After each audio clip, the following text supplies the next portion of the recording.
Romanos capítulo 2 e nós vamos ler a partir do versículo de número 11. Pois para com Deus não há acepção de pessoas, diz o apóstolo Paulo, porque todos os que sem lei pecaram, sem lei também perecerão, e todos os que sob a lei pecaram, pela lei serão julgados. Pois não são justos diante de Deus os que só ouvem a lei, mas serão justificados os que praticam a lei, porque quando os gentios que não têm lei fazem por natureza as coisas da lei, eles, embora não tendo lei para si mesmos, são lei, pois mostram a obra da lei escrita em seus corações, testificando juntamente a sua consciência e os seus pensamentos, quer acusando-os, quer defendendo-os, no dia em que Deus há de julgar os segredos dos homens por Cristo Jesus, segundo o meu Evangelho. Oremos, irmãos. Senhor Deus Santíssimo, aprove ao Senhor estarmos aqui nesta manhã e pedimos-te que abençoes a palavra que é lida e será aplicada ao nosso coração. Que haja hoje transformação, mais uma vez, do nosso ser, porque precisamos mudar a mente a cada dia. Estamos sendo transformados, santificados, melhorados, e cada vez mais nos aproximamos do alvo perfeito que é Cristo. Que Tu estejas trabalhando conosco. Entendemos que há necessidade. Abençoe também o irmão João, que está indo ao hospital. Que Tu estejas guardando o Teu servo, dando-lhe plena recuperação, saúde. Teu servo que tem uma lista de serviços prestados extensa na casa do Senhor. Muito querido nosso, que Tu estejas cuidando do irmão João. Oramos nesta hora, em nome de Jesus. Amém. Irmão João está sendo levado ao hospital. Gostaria que os irmãos estivessem orando por ele. Irmão João é um dos membros mais senis que nós temos, né? Então, um dos mais queridos também, por toda a sua história, a sua trajetória aqui. Oremos pelo irmão João Barbosa, tá bom? Queridos, perigos da carreira cristã, parece um negócio estranho falar disso, mas eles existem. Como eu tenho dito para vocês, o religioso tem muita facilidade para desenvolver perigos com a cara de religião, com a cara de santidade, mas que ao mesmo tempo não tem nada disso. E Paulo estava preocupado porque os judeus estavam de verdade assim, inundados desses perigos.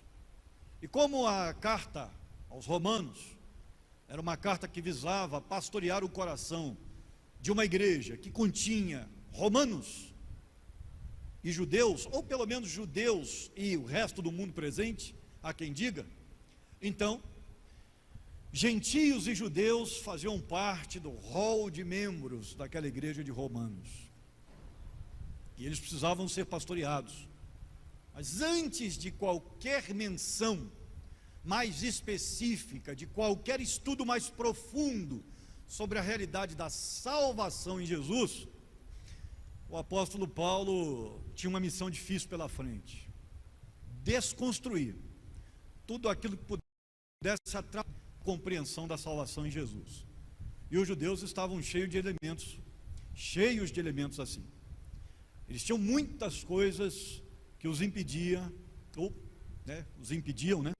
de praticar o evangelho de fato, porque o judaísmo gerou uma série de dificuldades por conta das interpretações humanas, para que eles pudessem compreender a salvação. E Paulo então está retirando o entulho, aquilo que atrapalhava, aquilo que criava dificuldades para que aquela igreja pudesse caminhar em Cristo. Noutras palavras, havia necessidade de desconstruir uma teologia para poder construir outra, e a coisa não mudou muito não. Hoje em dia também, muita gente está tendo dificuldade de encontrar o caminho da salvação, porque ainda há muita gente influenciada por teologia incorreta. Vez por outra a gente encontra gente que acha que ao chegar à igreja tem que trabalhar, porque senão corre o risco de não ser salvo no último dia. Então, pastor, tem que fazer alguma coisa, porque, né, sabe como é que é, né? Se eu não produzir, né? A coisa é ao contrário. Você não produz para ser salvo, você é salvo e logo produz. A partir do momento que você tem um encontro com Deus, você não consegue não servir. Aí você para de lustrar esse banco aí. Pode perceber, está listrado. Está lustrado, né? Está lustrado, está bonito. Metade da igreja senta aí e só bebe. E não produz nada. Nada para o reino, nada. Só se alimenta. Alguma coisa está errada com a igreja de hoje. O princípio está invertido. Ainda tem aqueles que dizem assim: não, eu já trabalhei muito, deixa agora para os mais jovens. Será mesmo? Dá uma olhadinha para a cruz e compara. Você trabalhou bastante mesmo? Rapaz, tem alguém bravo aí, hein? Olha. Quer pregar no meu lugar, não deixa. Aí é isso aí, ó. Nós estamos vivendo tempos em que as pessoas chegam para cá e a primeira coisa que elas dizem, elas dizem assim: olha, fui da igreja tal 25 anos. Uma informação importante, isso é bom a gente saber. Mas não se ancore nisso, porque essa não é a base. Em outras palavras, se você não tiver uma consciência nítida de uma vida com Cristo, não dá para viver dos adereços. O relacionamento com Cristo é o que é fundamental. As demais coisas acontecem consequentemente. Paulo sabia disso, porque o judeu estava inteiramente interessado nesse negócio de lei. Não, nós somos o povo da lei, nós somos o povo que interpreta a lei corretamente, nós somos o único povo que tem a lei de Deus, então, consequentemente, somos de Deus. Aí Paulo diz: opa, peraí, vocês estão equivocados. Vocês estão achando que a lei é só benefício? Vocês estão desconhecendo que o fato de vocês terem lei aumenta a responsabilidade de vocês? Aí por isso que Paulo diz assim, ó, porque o gentio que não tem lei, Deus é justo, gentio que não tem lei, será julgado conforme a lei do seu coração. Ele não tem lei, ele não tem o conhecimento. Então a consciência dessa pessoa é que vai julgá-lo. Essa pessoa vai ter que perceber o que é certo e o que é errado pela própria consciência. E vai valer diante de Deus no dia do julgamento, não é para salvação não, tá, gente? É para uma perdição pior ou melhor. É isso que Paulo está falando. O camarada no dia do julgamento dele, se ele não teve a lei, as tábuas do coração, aquela consciência que diz assim, ó, você não deveria fazer isso, e o camarada fez, é isso que vai servir para o julgamento dele, porque a lei escrita é especificada, mas todo ser humano tem uma lei no coração, tem consciência de certo e errado, começa a perceber desde cedo o que pode e o que não pode, tem sempre aquela voz proveniente da graça preveniente do Espírito agindo, trabalhando, convencendo do pecado, da justiça, do juízo. Ó, isso não é correto, isso não é justo, não faça. A consciência fala, e Paulo está dizendo, haverá menos rigor para esse pessoal, porque esse pessoal não tem a lei detalhada igual vocês têm. É isso que ele está dizendo, é o que você acabou de ler aqui em Romanos 2. Ou seja, o que Paulo está ensinando? Qual é o segundo perigo do qual ele está falando? Ele está dizendo que nós corremos um risco muito grande de viver uma religião de mentira, quando nós não levamos o pecado a sério.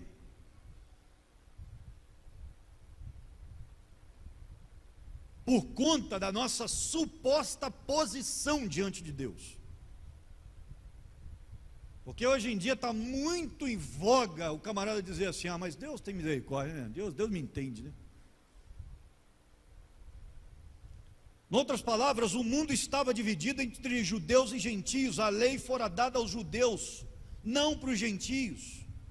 E os gentios não seriam julgados conforme a lei. Isso é muito importante porque nos mostra que Deus é justo. E se um homem é gentio, ele peca sem lei. Mas ai daquele que peca conhecedor da lei. É isso que Paulo está dizendo. Então, querido, isso não é diferente para nós. O que Paulo estava escrevendo para os judeus serve para nós. O homem que nunca ouviu o Evangelho e nunca teve a oportunidade de ouvi-lo, não será julgado como aquele que ouviu e não quis. Paulo está dizendo que haverá medida diferente, haverá exigência diferente para quem conhece e quem não conhece, porque Deus é justo. Ele não pode exigir de quem conhece a lei igualmente em relação àquele que não conhece, não teve acesso. E é por isso que várias vezes Jesus pregando, fazendo milagre, inclusive, para corroborar a sua pregação, ele vai dizer para alguns: ai de vocês, porque se esses milagres tivessem sido feitos lá atrás, lá em Sodoma, eles teriam crido. E eu estou fazendo aqui diante de vocês, vocês estão vivendo, e vocês não estão crendo. Olha o peso diferente. Vocês me conhecem e não estão me obedecendo. O peso do julgamento é pior aí.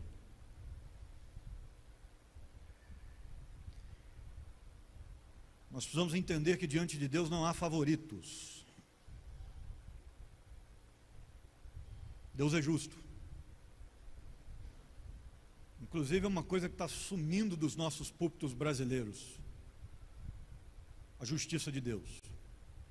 Esse tema é importante. Nós precisamos nos preocupar com nosso pecado, porque nós estamos indo para um juízo. Esse é o caminho natural de todo ser humano. Estamos indo para um juízo. E não faz diferença nesse caso se é judeu, se é gentio, porque todo mundo estará diante do Senhor naquele dia. E inclusive a Bíblia vai dizer que todo joelho se dobrará. E o grego faz uma menção, dá uma ênfase no sentido de que esse dobrar não será obrigatório. As pessoas não serão obrigadas, elas vão reconhecer. Quando o Apocalipse fala que todo joelho se dobrará, é porque as pessoas vão ver e não vão conseguir ficar de pé diante do Rei dos Reis e do Senhor dos Senhores.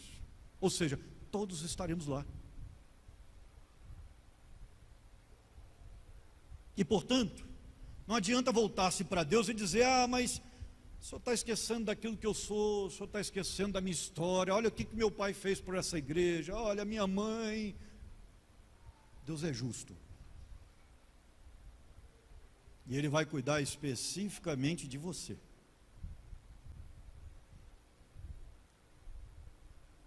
Pastor, é isso mesmo? É. Abra sua Bíblia em Mateus 7. Mateus 7.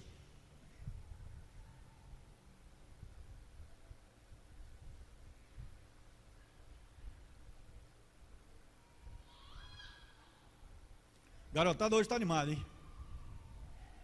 O negócio está maneiro aí para fora.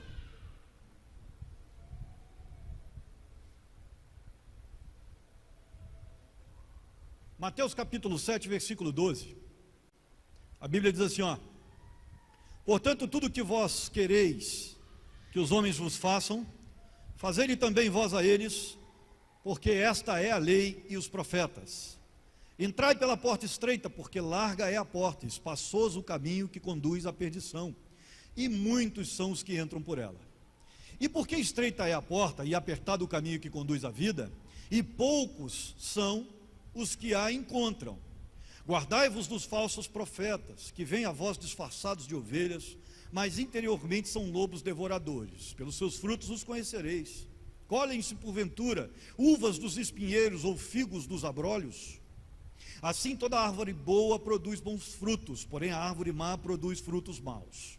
Uma árvore boa não pode dar maus frutos, nem uma árvore má dá frutos bons. Toda árvore que não produz bom fruto é cortada e lançada no fogo. Portanto, pelos seus frutos os conhecereis. Nem todo que me diz Senhor, Senhor, entrará no reino dos céus, mas aquele que faz a vontade do meu Pai que está nos céus. Muitos me dirão naquele dia: Senhor, Senhor, não profetizamos nós em teu nome, e em teu nome não expulsamos demônios, e em teu nome não fizemos muitos milagres?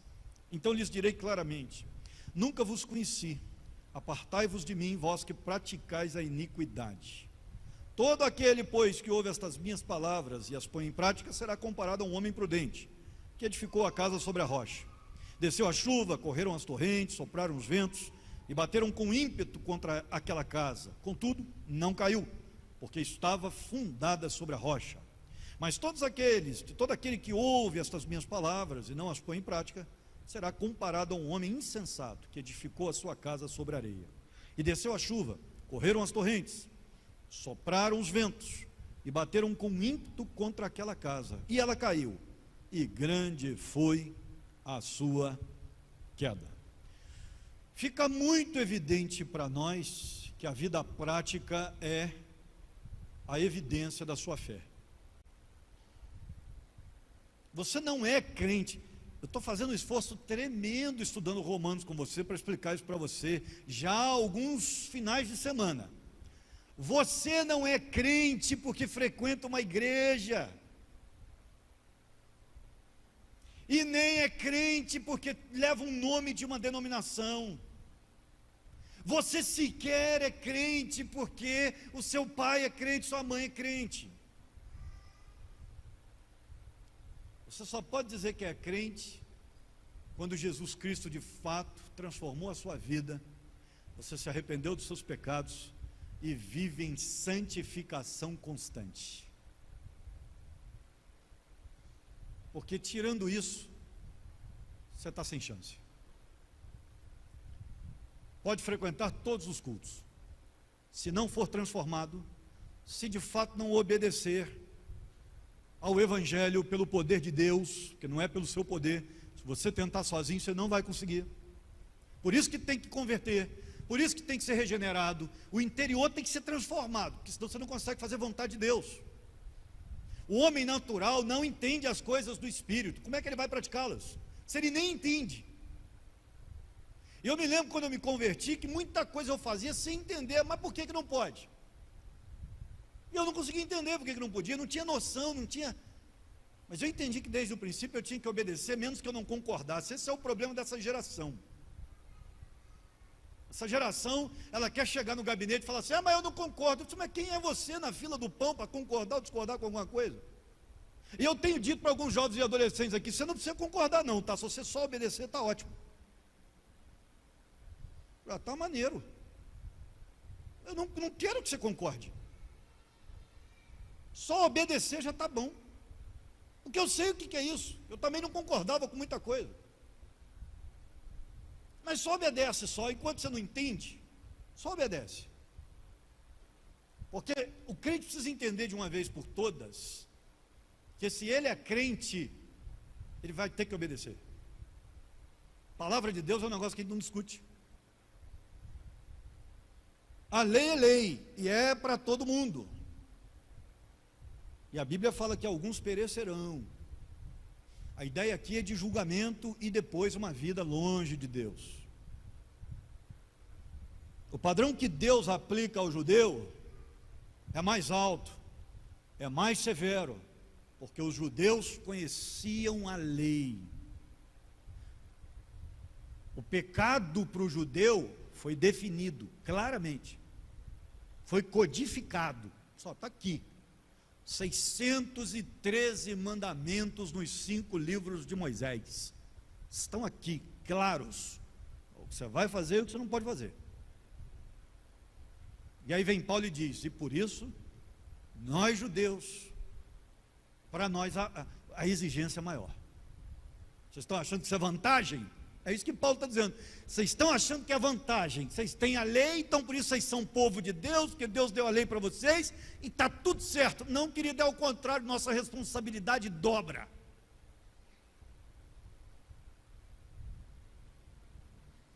Ah, mas e a igreja? Porque isso aí é Velho Testamento, pastor. A igreja...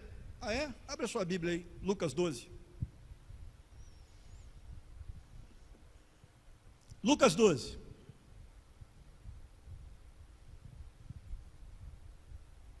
Vou começar com Lucas, depois vou ler mais 2 textos, a coisa vai clarear. Porque Jesus explica isso. O que Paulo está explanando, na verdade, é o que ele aprendeu com Jesus. Jesus explica isso, ele diz assim, ó, Lucas 12, 41. Então Pedro perguntou: Senhor, dizes essa parábola a nós, ou também a todos? Respondeu o Senhor: qual é, pois, o mordomo fiel e prudente, que o Senhor porá sobre os seus servos, para lhes dar a tempo a ração? Bem-aventurado aquele servo a quem o seu Senhor, quando vier, achar fazendo assim.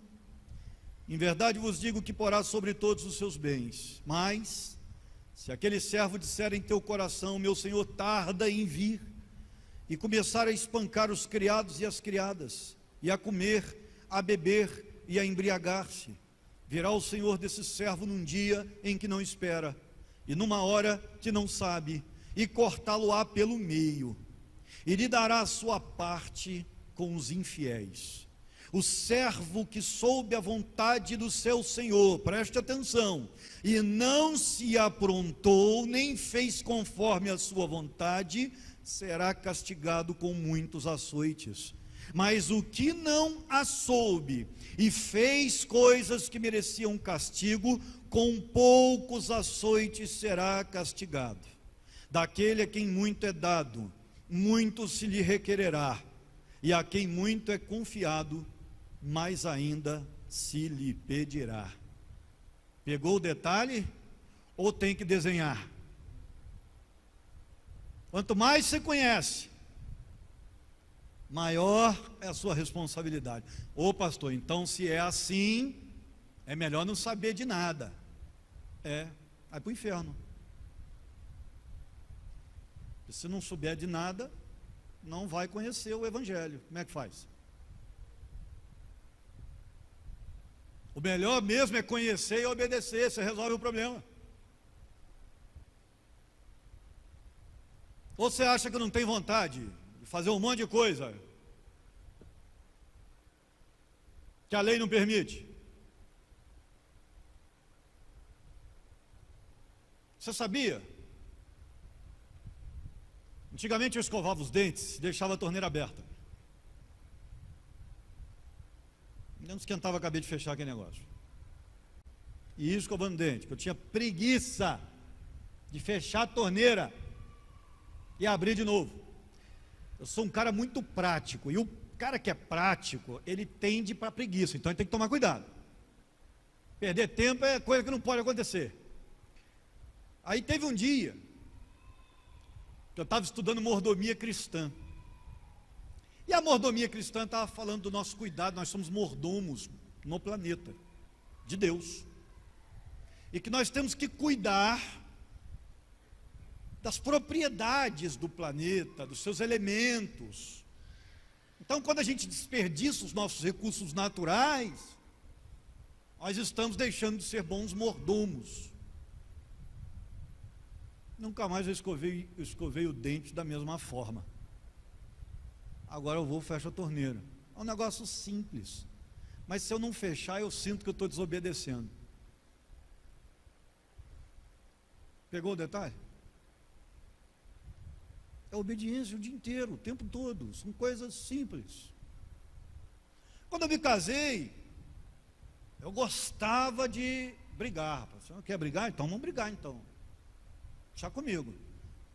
A baixinha era brava, eu também. Então vamos lá, vamos ver quem ganha no grito nesse negócio aí. Aí Deus começou a falar no meu coração: você tem que ser exemplo, você é o pastor da casa, você é o sacerdote do lar, você tem que ser exemplo. Ela vai imitar você. Você é pastor dela 2 vezes. Primeiro que você é o pastor dela, segundo que você é marido dela. Então você vai ter que mostrar como é que faz. É você que vai ter que ensinar. E aí eu comecei a falar baixo. Eu comecei a entrar naquela pegada assim: vai gritar? Porque se for gritar, eu vou jogar bola. A gente conversa depois. Acabou o grito lá em casa.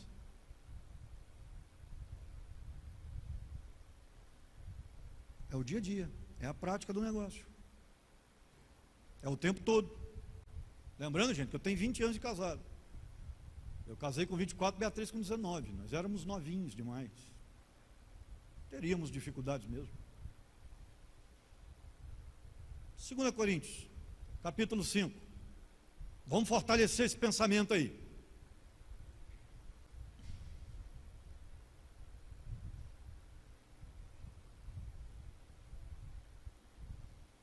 2 Coríntios 5,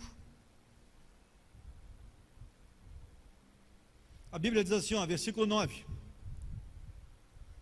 pelo que também nos esforçamos para ser-lhe agradáveis, quer presentes, quer ausentes, porque é necessário que todos nós sejamos manifestos diante do tribunal de Cristo, para que cada um receba o que fez por meio do corpo, segundo o que praticou, mal ou bem.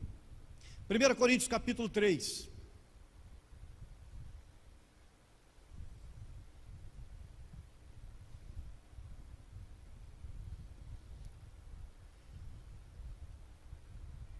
Primeira Coríntios capítulo 3, a partir do versículo 3, olha o que Paulo diz para a igreja de Corinto: porquanto ainda sois carnais, pois havendo entre vós inveja e contendas, não sois porventura carnais, e não estáis andando segundo os homens, porque dizendo um, eu sou de Paulo, outro, eu sou de Apolo, não sois apenas homens, pois que é Apolo?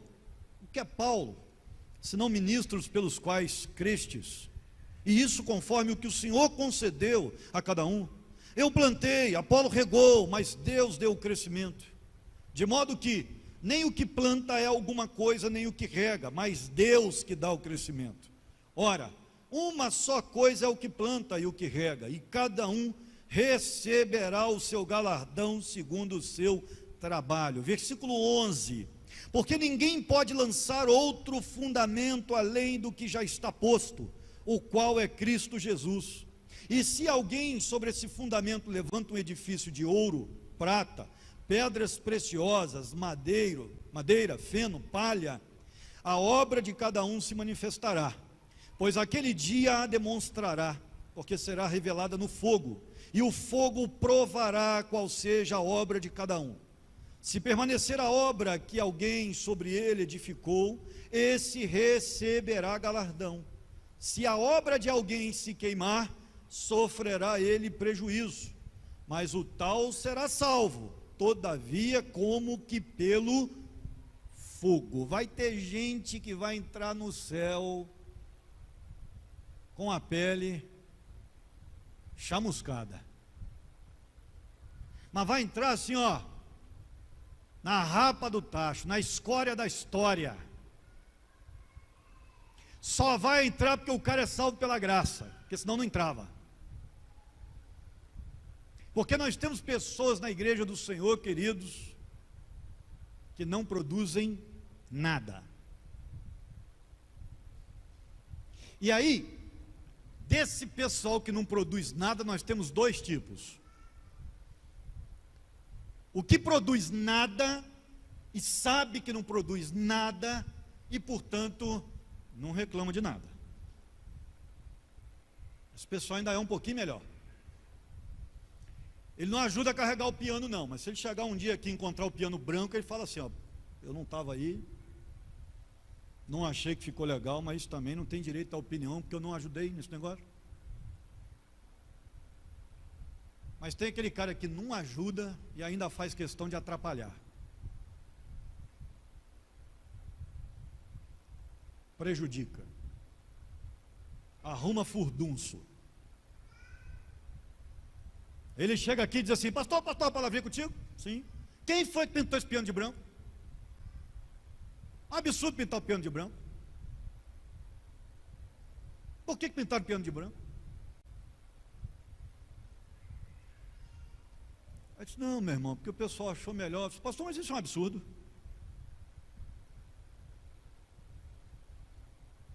Pastor, por que aquele professor está lá na escola bíblica dominical? Muito ruim a aula dele, tá? Muito ruim. Irmão, quer pegar no lugar? Não, não tem dom para isso não. Mas eu tenho dom para ouvir. Olha, eu sei quando é bom e quando é ruim. Poxa, mas o senhor sabe como é bom, então por que o senhor não pega para sair bom o negócio? Não, mas ó, eu tenho o dom do discernimento de espíritos. Eu bati o olho, o cara ainda usa a Bíblia ainda. São barato, cara. E aí eu não tenho muita paciência não. Na primeira vez a gente tenta relevar, na segunda a gente dá uma orientação, vamos tentar e tal. Na terceira eu já falo: meu irmão, você quer ajudar? A gente pode promover aí uma ação para a gente ajudar isso aí? Não, pastor, não estou afim. Então fica na sua. Porque você não tem ideia de como é que é difícil trabalhar em igreja. Você não tem ideia. Se você tivesse, você estava orando pelo pessoal. 99% aqui são voluntários, fazem o que podem nas horas vagas que tem. Aí o cara não faz nada e ainda quer criticar o outro que saiu do trabalho às 8 da noite para estar aqui às 8h15 e participar de uma reunião que planeja até 10h15 e chega em casa morto. E o cara está em casa vendo o jogo do Corinthians e quer ainda arrumar problema com quem está aqui trabalhando. Ah, irmãos, ó, sinceramente eu não tenho paciência com essa parada não, e eu não estou bravo.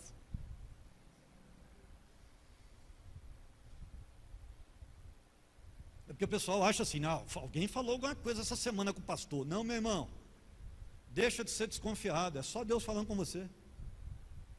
Estou aqui jogando indireta para ninguém não, até porque eu já falo lá com o cara de uma vez. Israel de vez em quando participa das reuniões comigo aí.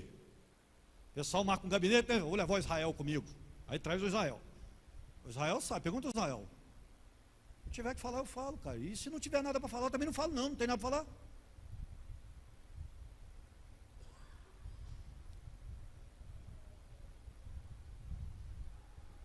Abra sua Bíblia em Apocalipse capítulo 14.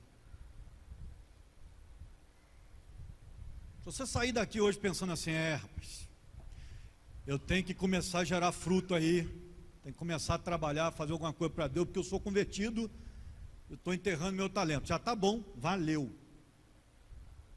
Valeu, até porque, cá entre nós, os chatinhos estão em extinção, graças a Deus. Tem muita gente mudando, graças a Deus por isso. Tem muita gente que já saiu da igreja porque não suportou. Verdade, teve gente que saiu por vários motivos, mas também teve gente que saiu por esse. Ah, vai embora que eu não posso falar nada. Não, é chato mesmo.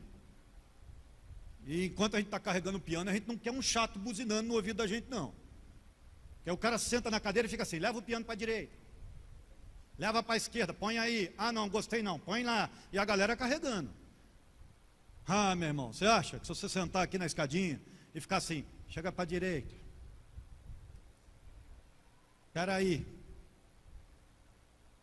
um pouquinho para a esquerda, 1 centímetro, volta meio. A galera que está lá no piano já começa a olhar torto. Olha ou não olha?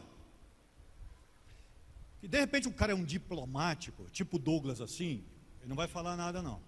Vai embora para casa e vai falar: não pego naquele piano nunca mais. Não contem mais comigo para o piano. Não vou carregar mais aquilo não. Mas se pega uma Luanda da vida, a Luanda de lá mesmo já grita: ó folgado!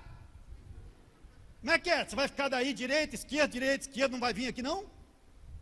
Aí o cara daqui diz: nossa, grossa. Dá para ficar nessa igreja não. O povo aqui é muito grosso. Aí, a Luana que grita de lá, de repente, você: poxa vida, aí, irmão ficou chateado. Também não quero mais saber de piano não. Eu perdi a pessoa sincera, eu perdi a pessoa calada, que também é sincera, mas não quis falar. E eu perdi o cara que critica. Ele eu não choro muito não, mas os outros dois eu fico chateado. Porque um tipo de conduta assim só nos prejudica. Não ajuda em nada. É diferente. A nossa equipe tem alguns chatos na equipe. Toda equipe tem que ter chato, gente. Mas você tem o chato que é mala e tem o chato que é gente boa. Tem ou não tem? Tem aquele chato que ele fala assim: gente, nós vamos fazer isso mesmo? É, vamos fazer, mas isso vai cair. Aí você olha para o cara e fala assim: ah, vamos fazer um negócio? Vamos botar mais uma viga aí. Porque é o chato útil. Ele é importante, porque a galera às vezes inventa o avião, o chato pensa no paraquedas. Ele é importante. É ou não é verdade? A gente nem pensou como é que nós vamos pular do negócio, a gente só pensou em construir. E o cara pensa assim: gente, e se der uma pane lá em cima, como é que nós vamos fazer? Aí a gente tem uma luz. É igual nesse palco aqui, estávamos construindo o palco, e tem um negócio, dá uma entradinha para a caixa aí, tá vendo? 2 dias trabalhando. Na sexta, quinta e sexta, na sexta, depois do almoço, a minha coluna falou: mano, para, que o negócio está ruim, pega a viga no chão, traz para cá, levanta para lá, e tal, e aqui, já com aquela irritabilidade por causa da dor lá em cima, eu chamei a equipe e falei: ó, eu vou ficar quietinho, mas não estou chateado com nada não, só estou com dor, tá? Não acha que eu estou mal-humorado, né? Está doendo mesmo, não estou aguentando mais. E aí eu comecei assim, igual o Tiago estava ali com a gente: Tiago, pega essa chave no chão para mim aí, que eu não consegui abaixar mais. Eu estou coroa, irmãos. A coluna deve, eu estou com 44, mas a coluna deve ter uns 85. Aí, alguém chegou e virou e falou assim: mas peraí, não entra uma caixa aí de baixo? Querido, era do lado de lá. A gente já tinha fechado a entrada da caixa. Não tinha como a caixa entrar. Aí você olha para o cidadão assim, com cara de raiva, né, rapaz? Meu Deus. Vamos ter que abrir o buraco ali, rapaz. Para tudo. Mas ainda bem que estava só aquele lado de lá. O lado de cá ainda não tinha, a gente não tinha pregado. Eu esqueci das caixas, estava metendo tampão com tudo. Entendeu? Eu nem lembro mais qual foi o chatinho que falou. Tiago, foi você me perdoe. Mas teve um chatinho que falou: gente, e a caixa? Vocês não vão pensar na caixa? Deve ter sido o Vandim. Pensar em caixa tem que ser o Vandim. Então, esse cara é importante, porque ele é detalhista, ele pensa, ele olha, ele analisa. Às vezes, não é o caso da equipe aqui não, a equipe aqui ralou 2 dias direto, mas às vezes ele nem trabalha tanto. Às vezes o chatinho senta metade do tempo, mas ele pega um negócio desse. Esse é legal, a gente consegue conviver, ele é importante. Eu me lembro que eu cheguei a um gabinete de um pastor uma vez, e estava escrito num quadrinho assim, ó, eu pensei em criticar, mas eu não estava aqui quando foi feito. Eu achei lindo, achei fantástico. Olha o Apocalipse 14:13: bem-aventurados os mortos desde agora, que morrem no Senhor, pois as suas obras os acompanham. Perceberam aí? Eu fiz uma paráfrase do versículo. Perceberam? O que você faz no reino de Deus vai com você, para o dia do seu julgamento. E a Bíblia vai falar: obras boas ou más, os seus pecados também vão ser julgados. Inclusive pecados por comissão e omissão. Você sabe que tem diferença, né? Pecado por comissão é aquilo que eu faço de errado. Mas ainda tem o pecado por omissão, que é aquilo que eu deixo de fazer sabendo que era o certo. E todas as vezes que você decide não ajudar, que você decide não participar, que você não quer ralar, que você não quer trabalhar para Deus, você comete pecado por omissão. Vai dar conta do mesmo jeito. Ou seja, o único jeito de acertar é fazendo, tolerando a galera que vai caminhando com a gente, e nós vamos fazendo. Por isso que a Bíblia diz, gente, o pessoal acha que para trabalhar na igreja tudo tem que ser lua de mel, né? Clima de lua de mel. Deixa eu dizer uma coisa para você: a Bíblia diz: suportai-vos uns aos outros por um motivo. Sabia?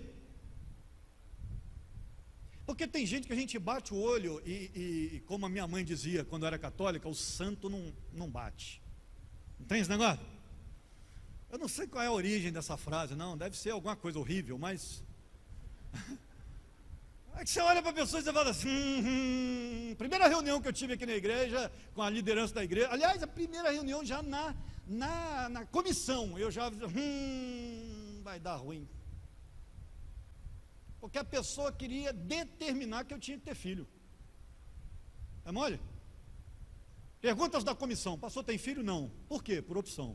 Mas o pastor não pode fazer isso. Quase que eu disse assim, quem disse que isso é da sua conta? Aí vem o outro e fala assim, pastor, a Bíblia diz crescer e multiplicar. É sério? Nunca imaginei que teria dito isso. Você acha que eu já não revirei esse versículo? Então assim, uns negócios doidos, você bate o olho, você, vai ser difícil trabalhar junto, mas a gente continua.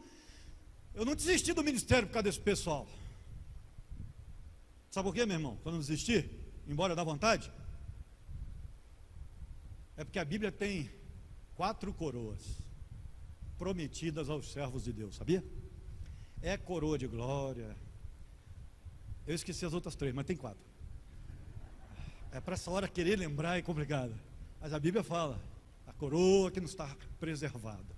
A gente não sabe se são 4 nomes para uma coroa só, ou se são 4 coroas mesmo. Mas eu estou caminhando para a glória, querido. Eu tenho que levar muito a sério o pecado que eu cometo, porque eu estou caminhando para um julgamento.